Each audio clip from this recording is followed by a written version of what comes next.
మంత్రి గారు చాలా విషయాలు కాగ్ ఇచ్చిన నివేదికల మీద కానీ ఇతర రాజ్యాంగబద్ధ సంస్థలు ఇచ్చిన నివేదికల మీద గతంలో వివిధ నాయకులు మాట్లాడినా లేకపోతే ఆనాటి మంత్రులు ముఖ్యమంత్రులు ప్రధానమంత్రులు మాట్లాడిన విషయాలన్నిటినీ వారు ఇక్కడ ఉదహరిస్తూ ఇప్పుడు కాళేశ్వరం ప్రాజెక్టు మీద కానీ తెలంగాణ రాష్ట్రం ఏర్పడ్డ తర్వాత నిర్మించిన సాగునీటి ప్రాజెక్టుల విషయంలో కూడా వారు మాట్లాడుతున్నారు. సరే, వారి అభిప్రాయాలు వారు చెప్తున్నారు. వారి అభిప్రాయాన్ని విభేదించే హక్కు మాకున్నది, వారి అభిప్రాయం చెప్పుకునే హక్కు వారికి ఉన్నది, నాకేం అభ్యంతరం.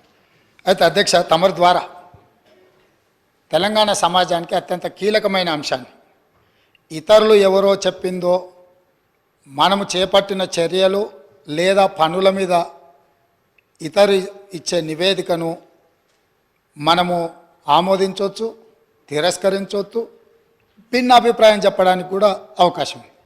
కానీ మనమే ఒక ఆలోచనతో కొంతమంది అధికారులను, ఒక గ్రూప్ ఆఫ్ ఇంజనీర్స్, రిటైర్డ్ ఇంజనీర్స్ను కూర్చోబెట్టి నా ఆలోచన ఇది, నేను ముందుకు వెళ్ళాలనుకుంటున్న విధానం ఇది, దీని మీద సాంకేతిక నిపుణులుగా మీ అభిప్రాయాన్ని కూలంకషంగా పరిశీలించి అన్ని పరిణామాలను పరిగణలోకి తీసుకొని మీరు నివేదిక ఇవ్వండి అని చెప్పి గత ముఖ్యమంత్రి కల్వకుంట్ల చంద్రశేఖరరావు గారు, ఆనాటి సాగునీటి పారుదల శాఖ మంత్రి తన్నీర్ హరీష్ రావు గారు గోదావరి ప్రాజెక్టుల మీద రిటైర్డ్ ఇంజనీర్స్తోని ఒక కమిటీని నియమించారు అధ్యక్ష. ఆ కమిటీ ఇచ్చిన నివేదికను తమ ద్వారా ఈ సభ రికార్డులోకి మొత్తం తేదలుచుకుని ఇందులో కొన్ని అంశాలను మాత్రము నేను చదివి వినిపిస్తాను. ఆనాటి పత్రికలలో వచ్చిన వార్తలను కూడా నేను చదివి వినిపిస్తాను కొంతమేరకు. ఈ మొత్తం రికార్డును నేను సభలో రికార్డు ప్లే చేయదలుచుకున్నాను. నేను ఈ చదివి వినిపించిన తర్వాత ఈ టోటల్ రికార్డు సభ దీంట్లోకి తీసుకోవాల్సిందిగా తమరి నేను విజ్ఞప్తి చేస్తున్నాను అధ్యక్ష. ఈ report of committee barrages and Godavari and Pranahita Chevella, ఈ కమిటీని ఆనాటి ముఖ్యమంత్రి చంద్రశేఖరరావు గారు నియమించారు. ఇది 14 పేజీల కమిటీ నివేదిక ఇచ్చిండ్రు అధ్యక్ష.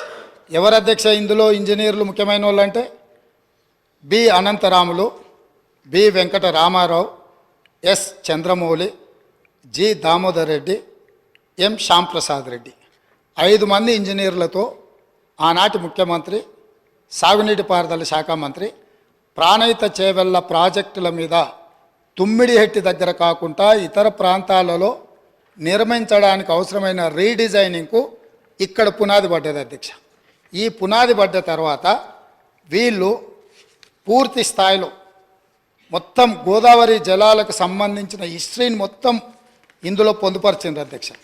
ఇదే కాకుండా వీళ్ళు aerial survey, physical survey, toposheets survey చేసి మొత్తం ఒక నివేదికను తయారు చేసి ఇచ్చారు అధ్యక్ష.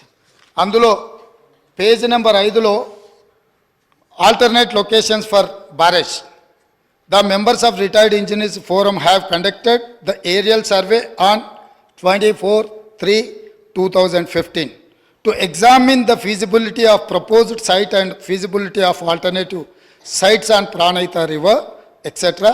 After detailed toposheet study and as per site plans, the following alternative are proposed. అంటే మేము అన్ని రకాలుగా టోపోషీట్లను కానీ ఏరియల్ సర్వేలు చేసి వీటన్నిటిని ఆధారంగా ప్రభుత్వానికి మేము నివేదికలు ఇస్తున్నామని చెప్పి, అంతకంటే ముందు అధ్యక్ష పదే గత ప్రభుత్వం ఏం ప్రయత్నం చేయలే. ఉమ్మడి రాష్ట్రంలో తెలంగాణకు తీరని అన్యాయం చేసినారు. ఆనాటి ముఖ్యమంత్రులు ఏం పని చేయలేదని వారు ఏదైతే మంత్రి గారు ఆరోపణలు చేస్తున్నారో, వీళ్ళు నియమించిన రిటైర్డ్ ఇంజనీర్లు పొందుపరిచిన అంశాలను కొన్నిటిని ఉమ్మడి రాష్ట్రంలో జరిగిన ప్రయత్నాలను కూడా ఈ సభ ద్వారా తెలంగాణ సమాజానికి నేను చెప్పదలుచుకున్నాను అధ్యక్ష. ఎందుకంటే వాస్తవాలనే ఇక్కడ చర్చించాలన్న ఆలోచనతోటి మనం ప్రత్యేకమైన చర్చను మా మంత్రివర్యులు ఉత్తమ్ కుమార్ రెడ్డి గారు దాదాపుగా నిద్రపోని రాత్రులు గడిపి, నాకు తెలిసి వారు సరిహద్దుల్లో సైనికుడుగా మోహరించి యుద్ధాన్ని ఎదుర్కొని వచ్చిన సైనికుడు సరిహద్దుల్లో కూడా వారంత బరువైన గుండెతో ఉన్నారో లేదో నాకు తెలీదు.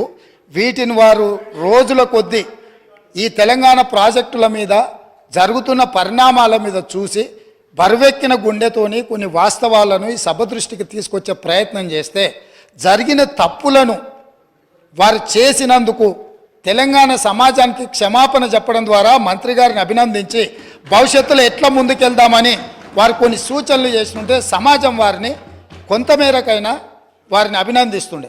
కానీ ఎదురుదాడి పూర్తిగా అంటే మంత్రి గారు వాస్తవాల ప్రాతిపదికన ఇచ్చిన పవర్ పాయింట్ ప్రజెంటేషన్ కూడా తప్పుల తడక అని చెప్పి దూషించడం ద్వారా గతంలో జరిగిన తప్పులను కప్పిపుచ్చుకోవడానికి తీవ్రమైన ప్రయత్నం చేస్తున్నారు అధ్యక్ష. అందుకే ఉమ్మడి రాష్ట్రం మనకు తీరని అన్యాయం జరిగింది, సాగునీటి ప్రాజెక్టులు ఎక్కడొక్కడ ఆగిపోయినాయని నీళ్ల కోసం కొట్లాడిన తెలంగాణ సమాజం ఉమ్మడి రాష్ట్రంలో న్యాయం జరగదన్న ఆలోచనతోనే ప్రత్యేక తెలంగాణ రాష్ట్రం రావాలి, ప్రత్యేక తెలంగాణ రాష్ట్రం కావాలి అన్నారు. తెలంగాణ ఇచ్చింది మేమే, తెలంగాణ తెచ్చింది మా వాళ్ళు. అక్కడ ఉన్నాడు పొన్నం ప్రభాకర్ గారు, రాజగోపాల్ రెడ్డి గారు, వివేక్ వెంకటస్వామి గారు. ఈ సభలో చాలామంది పెప్పర్ స్ప్రేల బారిన పడి ఆనాటి మూకల దాడిలో ఎదురొడ్డి నిలబడి కొట్లాడి తెలంగాణ బిల్లును ఆమోదింపజేసిన సభ్యులు చాలామంది, అంజన్ కుమార్ యాదవ్ లాంటి వాళ్ళు, సురేష్ షెట్కార్ లాంటి వాళ్ళు, బర్లాం నాయక్ లాంటి వాళ్ళు, సిరిసిల్ల రాజయ్య లాంటి వాళ్ళు ఎంపీలు ఎంతోమంది ఉన్నారు అధ్యక్ష. ఇదంతా చరిత్ర కళ్ళగట్టినట్టు. పార్లమెంట్లో లైవ్ రికార్డులన్నీ తీయండి. ఆ రోజు బిల్లు ప్రవేశపెట్టినప్పుడు చంద్రశేఖరరావు గారు ఎక్కడుండే, ఈ సభ్యులందరూ ఎక్కడుండేనో ఒకసారి చరిత్రను కూడా చూడాల్సిందిగా తమకు విజ్ఞప్తి చేస్తూ ఉమ్మడి రాష్ట్రంలో జరిగిన కొన్ని అంశాలను నేను చదివినిపించదలుచుకున్నా అధ్యక్ష. Both Andhra Pradesh and Maharashtra government entered into an agreement in year 2012 for constituting interstate board and standing committee and coordination committee. Pranahita Chevella project యొక్క నిర్మాణాన్ని అడ్డంకులను తొలగించడానికి ఆనాడు మహారాష్ట్ర ముఖ్యమంత్రి ఉమ్మడి ఆంధ్రప్రదేశ్ ముఖ్యమంత్రి కలిసి చర్చించి 2012లో ఇంటర్స్టేట్ బోర్డును కాన్స్టిట్యూట్ చేసిండ్రు, స్టాండింగ్ కమిటీని కాన్స్టిట్యూట్ చేసిండ్రు, కోఆర్డినేషన్ కమిటీని అంటే ఈ సమస్యలను పరిష్కరించుకోవడానికి కోఆర్డినేట్ చేయడానికి కూడా కమిటీని కాన్స్టిట్యూట్ చేసారు అధ్యక్ష. అదేవిధంగా during the recent meeting with honourable chief ministers of Telangana and Maharashtra in continuation of that report these engineers are made out certain points saying that during the recent meeting with the honorable chief ministers of Telangana and Maharashtra, it was suggested to reduce the submergence area to the extent possible. At its present FRL, the submergence area is 1850 acres patta land in Maharashtra, but no village is getting submerged. Maharashtra ముఖ్యమంత్రి తెలంగాణ రాష్ట్రం వచ్చిన తర్వాత తెలంగాణ రాష్ట్ర ముఖ్యమంత్రితోని సమావేశాన్ని ఏర్పాటు చేసినప్పుడు జరిగిన చర్చలో వాళ్ళు గుర్తించింది ఏంటంటే తుమ్మిడిహెట్టి దగ్గర 152 మీటర్ల ఎత్తున బ్యారేజ్ కట్టి ఈ ప్రాజెక్టును పూర్తి చేస్తే మహారాష్ట్రలో మునిగే ముంపు భూమి పట్టా ల్యాండ్ ఎంత అంటే 1850 ఎకరాలు మాత్రమే. ఇది మేము అనడం లేదు అధ్యక్ష, వాళ్ళు నియమించిన ఇంజనీర్ల కమిటీ నివేదికలో పొందుపరిచిన అంశం అధ్యక్ష. అదేవిధంగా అధ్యక్ష, a study is made to reduce the FRL of Pranahita Chevella scheme from the present 152 meters to 151 meters, which would keep the scheme sanctioned unaltered. Similarly, possibility of reducing present FRL from 152 meters to 150 meters has been examined. This will reduce the submergence from 1850 acres to 1250 acres.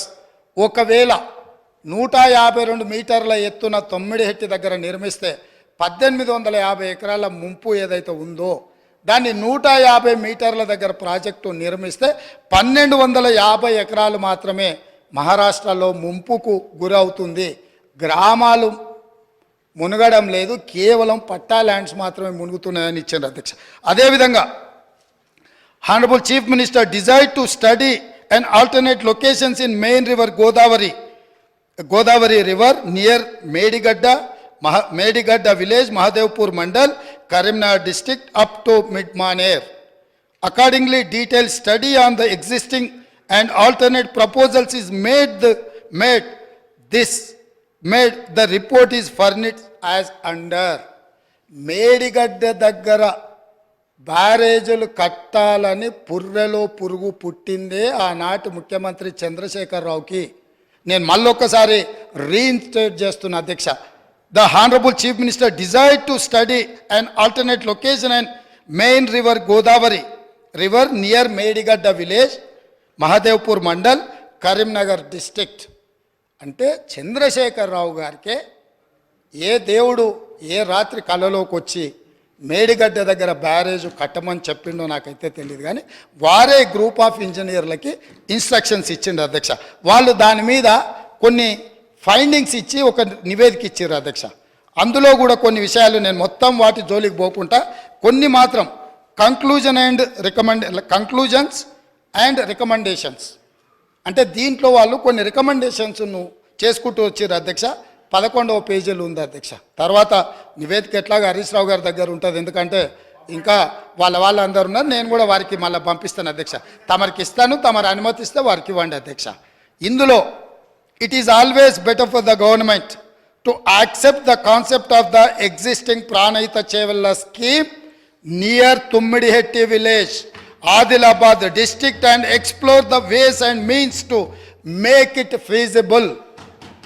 నేను మళ్ళొక్కసారి చదివి వినిపించదలుచుకున్న మిత్రుడు హరీష్ రావు గారికి, వాళ్ళ మామగారు వారు కలిసి ఈ రాష్ట్రానికి ఎంత ద్రోహం చేసినరో ఇది వినడం ద్వారా అయినా వారికి అవగాహన కలుగుతుందని నేను భావిస్తున్నా, కనువిప్పు కలగాలని నేను కోరుకుంటున్నా అధ్యక్ష.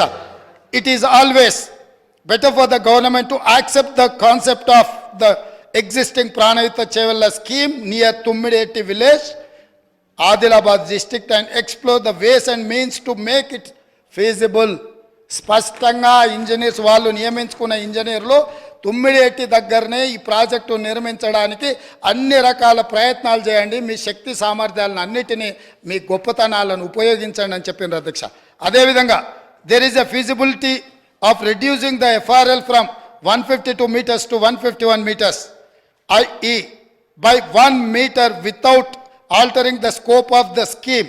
The Honorable Chief Minister may use his good offices for convincing the Maharashtra government to accept proposal of reducing FRL to 151 meters.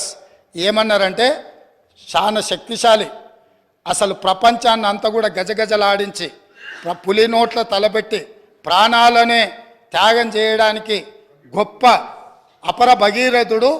మీరు 152 మీటర్ల నుంచి మీ శక్తిని అంతా ఉపయోగించి మహారాష్ట్ర ముఖ్యమంత్రిని 151 మీటర్ల ముంపు కోసం ఒప్పించండి, 1 మీటర్ ఎత్తు తగ్గించి ప్రాజెక్టు కట్టడానికి అవసరమైన చర్యలు చేపట్టండి అని చెప్పి వారు ఈ ఏమంటారు గాల్లో ఎగురుకుంటూ పోతాడు కదా, ఏమంటారు పారాషూట్, స్పైడర్ మ్యాన్ని మీరు ఒకసారి అడగండి అని చెప్పి వారు సూచన చేసిండ్రు అధ్యక్ష. అదేవిధంగా in case of the Maharashtra government still insists for further lowering the FRL, the Telangana government can accept at 150 meters FRL. ఒకవేళ వాళ్ళు మరీ 151 ఒప్పుకోకపోతే 150 దగ్గరకైనా దయచేసి ఒప్పించండి అని చెప్పారు. In both the above proposals there will not be any financial loss to the work done portions.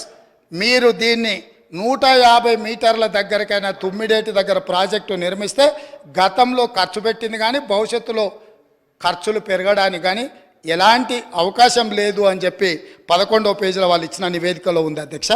అదేవిధంగా అధ్యక్ష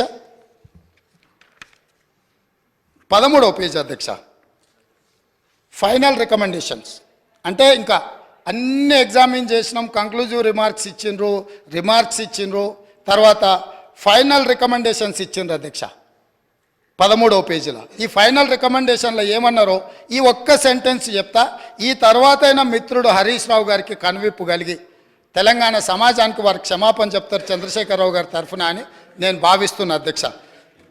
the proposal of construction of barrage on main Godavari near Medigadda village and lifting 160 TMC of water to mid Maner reservoir is not desirable. Very clear, crystal clear and loud. They have said ఇది ఉపయోగం లేని నిరుపయోగమైన ప్రయత్నము. నేను మళ్ళొక్కసారి చదివి వినిపించే రికార్డులోకి ఈ విషయాన్ని అంతా తీసుకురాదలుచుకున్న అధ్యక్ష. The proposal of construction of a barrage on main Godavari near Medigadda village and lifting 160 TMC of water to mid-Mane reservoir is not desirable. 5 మంది ఎవరు అధ్యక్ష దీంట్లో సంతకం పెట్టింది, నివేదిక ఇచ్చింది? తెలంగాణ కోసం కొట్లాడిన ఇంజనీర్ల అధ్యక్ష. నీళ్లకు మన తెలంగాణ ఎట్లా బాగుపడుతుందో అని చెప్పిన ఇంజనీర్లు, ఆ ఇంజనీర్లు B Anantaramulu, P Venkataramarao, S Chandramouli, G Damodar Reddy, M Shyamprasad Reddy. 5 మంది ఇంజనీర్లు కష్టపడి అన్ని పరిశీలించి పూర్తి స్థాయిలో ఒక ఎక్స్పర్ట్ కమిటీ రిపోర్ట్ 14 పేజీలతోని ప్రభుత్వానికి ఇస్తే, ఆ రోజు సాగునీటి పారుదల శాఖ మంత్రి హరీష్ రావు గారు, ఆనాటి ముఖ్యమంత్రి చంద్రశేఖరరావు గారు ఈ నివేదికను తొక్కిపట్టి మసిబూసి మారేడుగాయ చేసి మేడిగడ్డ దగ్గర బ్యారేజీలు కడితే తెలంగాణకి ఏదో మేలు జరుగుద్దని 38,500 కోట్ల రూపాయల నుంచి 1,47,000 కోట్ల రూపాయలకు ప్రాజెక్టు అంచనాలు పెంచినరు. ఒకవేళ పెంచి అంచనాలతో నిర్మించినా అది ఉండి తెలంగాణ బీడులు వారిన భూములకు ఒకవేళ పచ్చని పైర్లు బండిని ఉంటే ఈ లెక్కలు ఈ ఉత్తమ్ కుమార్ రెడ్డి గారు రాత్రి మగళ్ళు కష్టపడి ఈ పవర్ పాయింట్ ప్రజెంటేషన్లు ఇవన్నీ చెప్పాల్సిన అవసరం లేకుండా అధ్యక్ష. ఇదే కాదు అధ్యక్ష, పదే పదే మా మిత్రులు అసలు చంద్రశేఖరరావు గారు అంటే ఏమనుకుంటురే, నీళ్ళకే నడక నేర్పిండు, అలా అసలు హంసకి కాదు అదేంది నెమలికి డ్యాన్స్ నేర్పిండు, అసలు అపర భగీరథుడు అని వాళ్ళు చెప్తున్నారు అధ్యక్ష. ఇది 23 సెప్టెంబర్ 2015 అధ్యక్ష. తమరు చూడాలి అధ్యక్ష, తమరు చూడాలి, సభ్యులు చూడాలి. సాక్షి పత్రిక సెప్టెంబర్ 23, 2015 నాడు, ఇవాళ ఏ తారీఖులు ఉన్నాం అధ్యక్ష? ఫిబ్రవరి 17, 2024 ఉన్నాం అధ్యక్ష. 9 ఏళ్ల కింద, దాదాపుగా 9 ఏళ్ల కింద అధ్యక్ష, మేడిగడ్డ మేడి పండేనా మిత్రులందరూ చూడాలి. ఆ రోజు సాక్షి పేపర్లో మీ మిత్రుడే